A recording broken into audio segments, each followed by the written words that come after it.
Bienvenue à ce nouvel épisode de La Clé du condo. C'est quoi La Clé du condo? C'est un balado disponible en version audio et vidéo où l'on discute de problèmes et défis rencontrés par les administrateurs de copropriété et où on tente d'amener des réponses, des solutions, des idées et des réflexions.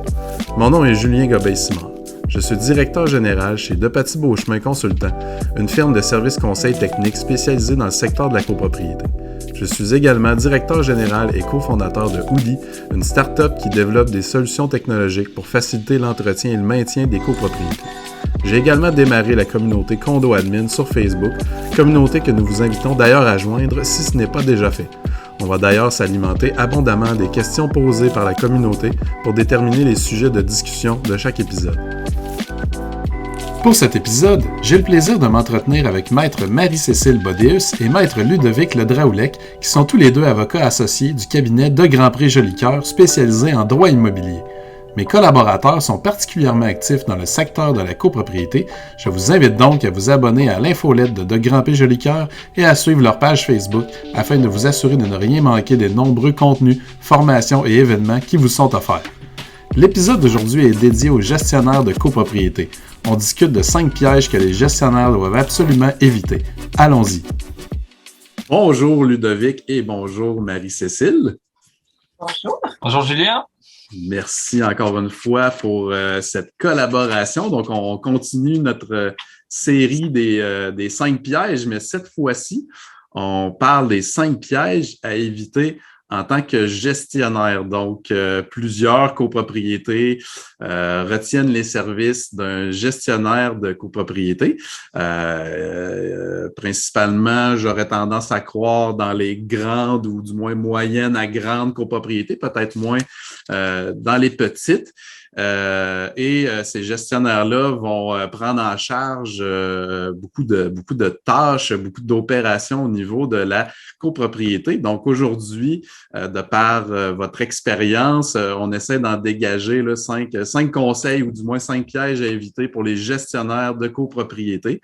Et on commence avec un premier qui est investir trop de temps dans la gestion des parties privatives. Le gestionnaire n'est pas un concierge.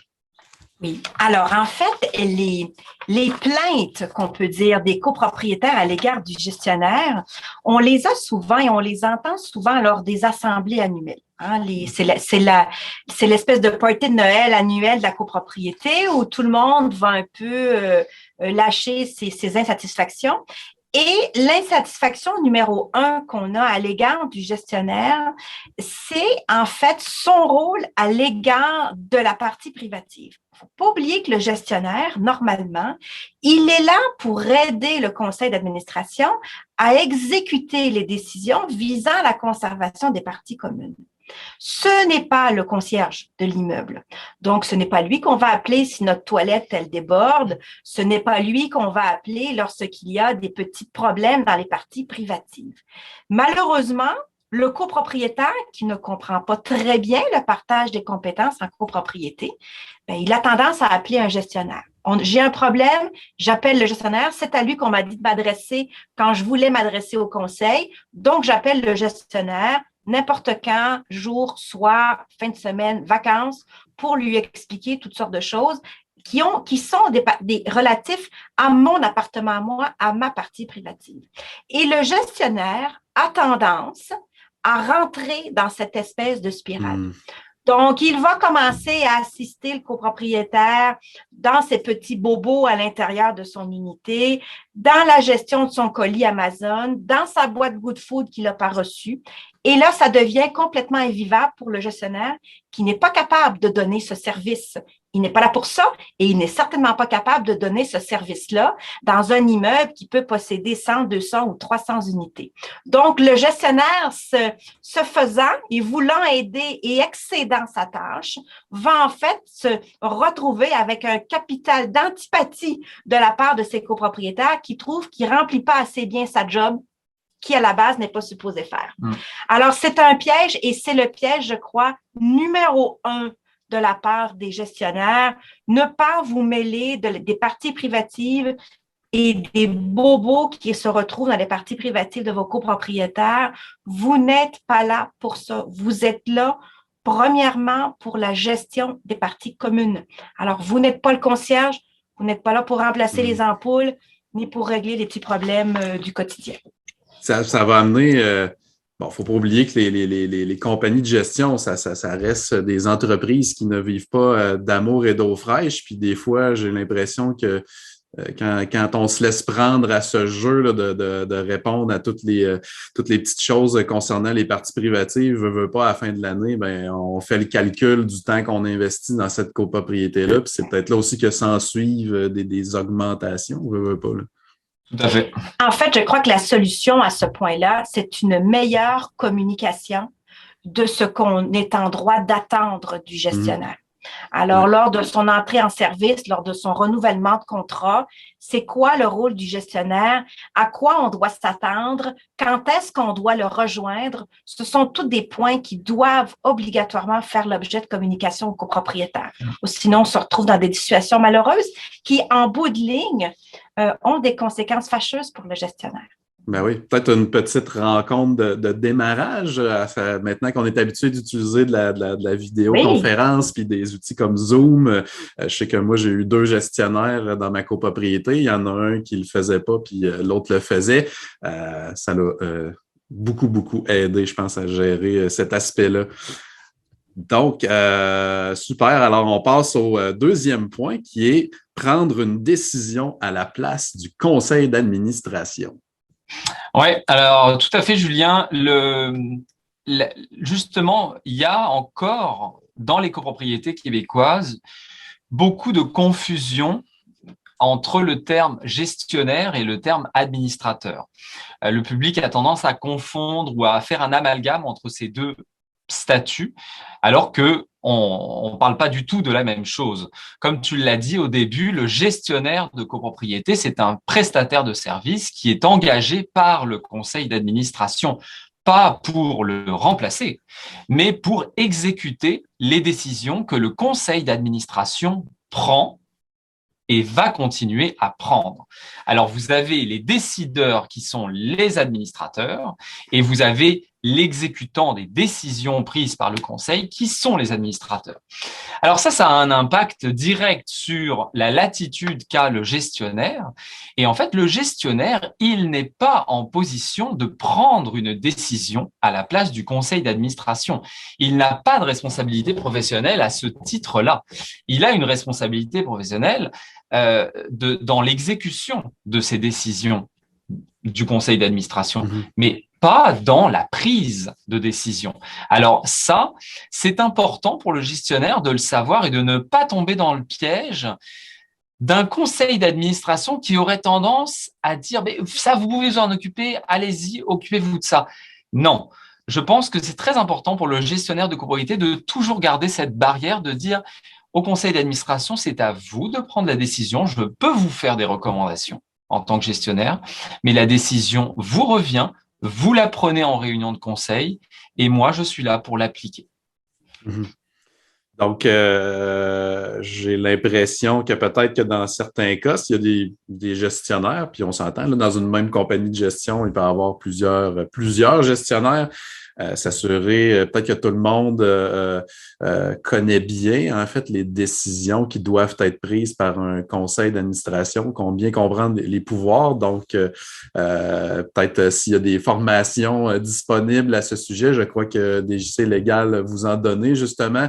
Je pense que ça peut être une bonne idée de s'assurer que tout gestionnaire connaît bien les décisions qui sont prises par le CA pour s'assurer justement là, de ne pas prendre en charge ces décisions-là. Absolument, oui. Donc, troisième piège qu'on a parlé aujourd'hui, ne pas avoir un plan de gestion des sinistres ni un plan de communication. Alors, corollaire un peu du piège numéro 1, quand on disait que le piège numéro 1, c'est que le gestionnaire, en fait, ne communique pas suffisamment ce à quoi les copropriétaires devraient attendre.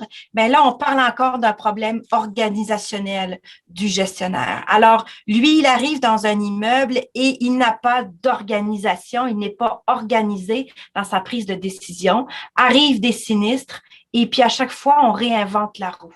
Donc, on n'a pas de contact, on n'a pas un plan établi. Le copropriétaire non plus ne sait pas trop ce qu'il doit faire lorsqu'il lui arrive un sinistre en pleine nuit ou une journée fériée. Il appelle qui, comment ça se passe. Alors, on a droit, évidemment, suite à ça, à une kyrielle d'histoires d'horreur, de sinistres qui s'allongent, etc. Donc, lorsqu'on est un gestionnaire organisé, on a forcément des plans. Alors, on a des plans de gestion de sinistres, on sait exactement quoi faire et on communique nos façons de faire. Alors, la communication avec les copropriétaires ou avec le conseil d'administration, c'est la clé du succès pour un gestionnaire en matière de copropriété. Le copropriétaire doit savoir à qui il s'adresse, à quel moment il doit s'adresser à cette personne-là, quel est le délai de réponse dans lequel il peut espérer une réponse. Si vous saviez le nombre d'assemblées où les copropriétaires se plaignent, on a envoyé un courriel, un texto, on n'a pas de réponse. Alors que dans les faits, ils en ont eu une réponse. Eux autres, ils espéraient un chat avec le gestionnaire. Ils espéraient quelque chose d'immédiat. Alors, il faut gérer les attentes. Quand vous envoyez un courriel, vous devez espérer une réponse dans les X temps. On gère déjà la déception, il n'y en aura pas parce qu'on va savoir à quoi s'attendre. Il faut savoir aussi comment on s'adresse aux gestionnaires. Il faut avoir un plan pour ça. Alors, on ne s'adresse pas n'importe comment, on ne s'adresse pas à n'importe qui. On ne met pas toute la planète entière en copie non plus. Donc, on a un plan de match, on a une organisation. Donc, on est capable de communiquer au copropriétaire pour que celui-ci sache exactement à quoi on s'attend de lui et lui, à quoi il est en droit de s'attendre de la part de son gestionnaire. Les dégâts d'eau et les dégâts par le feu, qu'on appelle globalement les sinistres en assurance, c'est quand même un cauchemar pour les gestionnaires de copropriété. Pas seulement au niveau de la gestion du sinistre en tant que tel, mais après au niveau administratif, au niveau bureaucratique, avec les assureurs. On sait depuis des années les batailles que doivent mener les gestionnaires avec les assureurs du syndicat et des copropriétaires. Donc, si le gestionnaire peut s'acheter une certaine paix, harmonie dans toute la première partie de la gestion du sinistre, qui est la compagnie d'assèchement, la collecte de preuves si on est face à un sinistre dont le copropriétaire est responsable, l'appel au plombier pour faire la réparation de la cause. Si tout ça est bien huilé dans le plan de gestion de sinistre, c'est quand même énorme comme avantage. Et c'est clair que c'est un piège, quant à moi, fondamental, qui est à éviter pour un gestionnaire de copropriété dans les immeubles de grande taille. Définitivement. Puis j'ai envie de dire aussi aux gestionnaires, tu sais, avoir un bon plan de gestion de sinistre, un bon plan de communication, c'est être empathique aussi envers les gens qui vivent un sinistre. Un sinistre, c'est stressant. Donc, quand on est perdu à travers ce sinistre-là parce qu'on ne sait pas à qui parler, comment leur adresser, par quel canal, on augmente le niveau de stress. Puis quand le niveau de stress augmente, je pense que c'est là aussi que les esprits risquent de s'échauffer. Excellent point vraiment. Numéro 4, être seul signataire au compte bancaire du syndicat. Oui, tout est dit. Ça, c'est le piège le plus court et le plus simple à expliquer. Ne pas partir avec le compte du syndicat. Ne pas partir avec les fonds du syndicat non plus. C'est quelque chose qui se voit encore par souci de simplicité, ou je ne sais pas vraiment comment c'est présenté par certains gestionnaires.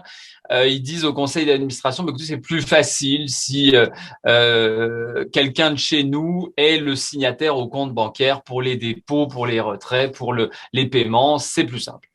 C'est peut-être plus simple, mais ça ne fait pas de la chose la plus légale et la plus sécurisante pour la collectivité. Donc, je pense que c'est très important que au moins un des signataires au compte bancaire soit un administrateur du syndicat.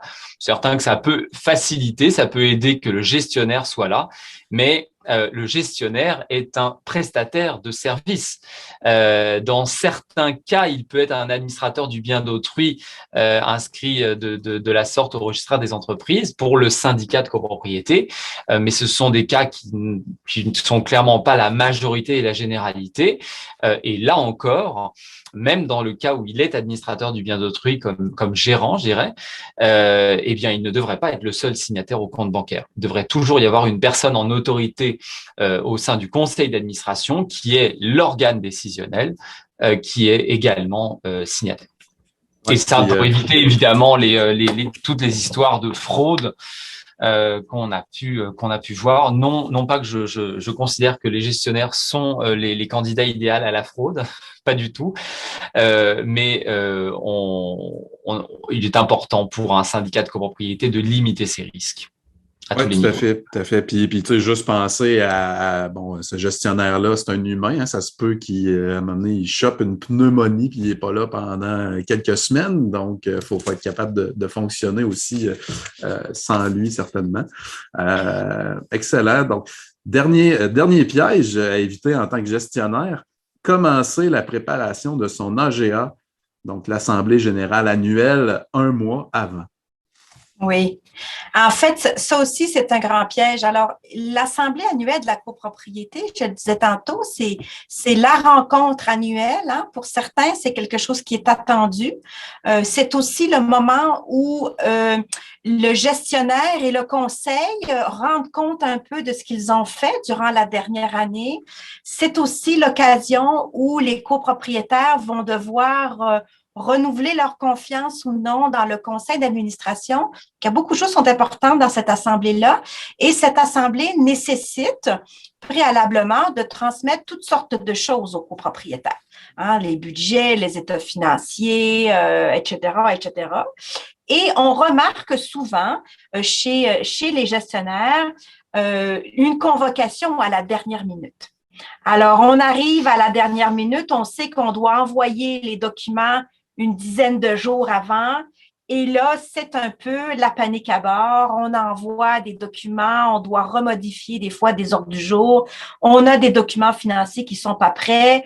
On avait pensé faire des propositions réglementaires, mais on a oublié de les rédiger. On a oublié en fait de faire le suivi et on convoque un peu en catastrophe notre assemblée de copropriétaires en oubliant certaines choses, en oubliant aussi certaines demandes qui auraient pu nous être faites par les copropriétaires durant l'année, et ce qui fait en bout de ligne une expérience traumatisante, en fait, pour tout le monde, que ce soit pour le gestionnaire, le conseil, les copropriétaires, tout le monde est frustré, et donc on commence une assemblée avec des gens frustrés. Ça, c'est pas très bon. Donc, la façon de procéder, qui est probablement la façon la plus simple, parce que il reste que la convocation de l'Assemblée annuelle, c'est du travail pour un gestionnaire et c'est un travail qui n'est pas à négliger et il doit, pour faire ce travail-là, faire affaire avec des professionnels. On pense par exemple au comptable, donc il faut qu'il ait de façon préalable communiqué avec, reçu les documents, etc. La façon de faire la plus simple serait probablement de toujours avoir dans un coin du bureau là une petite boîte ou un petit fichier assemblé. Et au fur et à mesure qu'on pense à des choses qu'on devrait traiter en assemblée, la mettre dans cette boîte-là. Et lorsqu'on pense à faire notre assemblée, qui est toujours bon an, mal an vers le même moment de l'année, on s'y prend un petit peu plus tôt que prévu, on reprend notre boîte ou notre enveloppe, on regarde tous les points qui devaient y être traités et là, on commence à rédiger notre ordre du jour. Et d'expérience, par exemple, chez DJC, nous, on est des avocats et des notaires. Et on a des clients, des gestionnaires ou des conseils d'administration qui nous appellent beaucoup trop tard pour demander des propositions de résolution, par exemple, pour modifier le règlement d'immeuble ou la déclaration. On nous appelle comme 4-5 jours avant la date de convocation. Et c'est dommage parce qu'on est capable de le faire. Mais le travail aurait pu être beaucoup plus étudié, analysé, soigné avec le conseil d'administration ou le gestionnaire sur qu'est-ce qu'ils veulent vraiment comme modification. Et quand on est trop dernière minute, c'est dommage parce que ça entache un peu la qualité de ce qui peut être présenté aux copropriétaires lors de l'assemblée. C'est quand même une belle, grande, unique soirée annuelle et il faut la préparer en conséquence. Ben oui, puis il faut se mettre à la place. Imaginez un copropriétaire là, qui attend depuis longtemps pour installer sa thermopompe ou installer sa borne de recharge électrique, puis qui attend après, en bon citoyen là, de la copropriété, après une proposition de règlement qui ne vient pas à cause qu'on s'est pris trop tard, justement. Puis là, on se dit, ben écoute, on va attendre un an de plus. Je veux dire, c'est long, un an, là, puis ça aide pas à promouvoir là, justement la présence non plus à ces assemblées de copropriétaires-là. Là. Définitivement.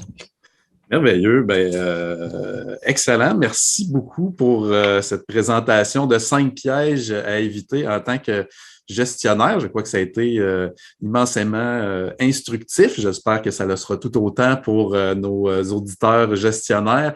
Merci encore une fois, Ludovic et Marie-Cécile, de votre participation à cet épisode de La Clé du condo et à la prochaine. À la prochaine. Merci. Julien. Bye. Bye.